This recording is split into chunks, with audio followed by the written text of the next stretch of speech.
Mugudisi wa Banyana Banyana wetesu elisi bakotoribana na thava ine abathu tangana nayo ubacheba ba mugudisi. Mugudisi aba bakotojena ka mutambo uyu basina batambi bararu baulwane zine azatuvya zati ubacheba tu mugudisa thimu ya rushaka. Mwa batambi wana la kabuwanga vulaze ya COVID-19 panda mutambo wabo operawo na shango la pfana. Ngono yo ane atsura na yorufera luti okombesezi ya udiketera tungo na o wana razungo kabiwa. Kuti vapo abalanda Mvelelo dzauri bamwe batambi banji vangawana lokabonga COVID-19 panda mutambo wa madekwana namusi. Nganda izo mutamba panda thembekatlane ovara naone angatotamba ro mwezi ya rati dao. Yes, it's a big setback for us, losing the likes of Tembi and so on. But we just have to continue to look forward and prepare the best that we can with the players that we have available and give our best. We know what's happening. We have to stick together. We have a great bunch of players who can play different roles.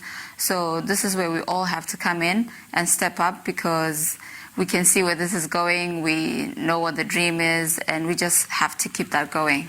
Banyana bakotorwa na shango la Tunisia madekwana namusi na washango ililisa jiwisa mungu mashango maurane ya mutamboni wa bora wavhafumakadzi musi zodraro shango la Morocco li shango la utomo vhati vula Afrika ushukala thonamennde dao ya tshiphuga tsha lifhasi. Collectively they work extremely well together, which is going to be a huge task against us because we kind of do the same. For us, we know that they will come out really strong. I think any team that we would face in this round of the quarter-finals, we know will be a tough task against to get and overcome them. But we believe in ourselves and we believe that we have the capabilities of reaching the semi-finals. Jango la Afrika loto thoma lidwana thimu na thonamennde ya tshiphuga tsha lifhasi ya vhafumakadzi. Tshiphuga tshilwane tsha Banyana Banyana lutuba tshiphuga itshi tsha vhafumakadzi tsha AFCON na wahuna khaedi thimu iyi. Tshiphuga tshilwane ndi ukunda Tunisia uri vhadiwane vha tshi khou swikela dzhenela thonamennde ya tshiphuga tsha lifhasi tsha ṅwakani tshine tsha ḓo tambeliwa ngei Australia na New Zealand.